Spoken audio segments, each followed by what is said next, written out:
isang araw dumating sa amin. Dala-dala na yung ticket. Ipinakita niya, pinagmamalaki at sabi niya, Nanay, eka, malaki eka sweldo ko, 25,000.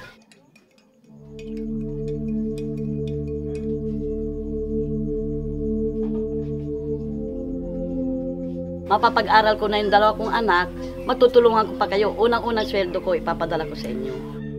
Yun ang sabi niya. Kaso wala. Minalas siya. Darren, nagawa mo na ba assignment mo? Oo. Kinausap niya yung dalawa niyang anak na Makmak, Darren, kung hindi na makakauwi si Mama, isipin yung anak eka na kasama ko na si Lord.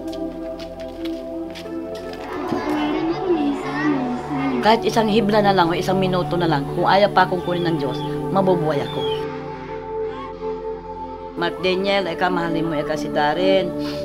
Ikaw eka matanda. Pagka nagloko kayo eka sa pag-aaral nyo, pag may malamig sa tenga nyo, kagat-kagat ko yung tenga nyo. Yung paambinero sa dalawang anak. Noon nakulong siya, malit pa si Darren.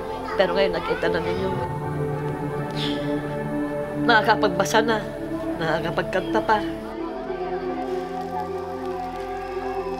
Nagsasayaw yan, nagrarap siya.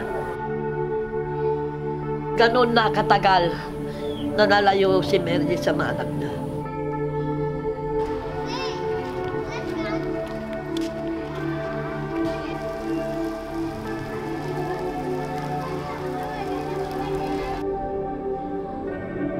Kaya sabi po sa akin ni Darren na makakauwi po si Mama.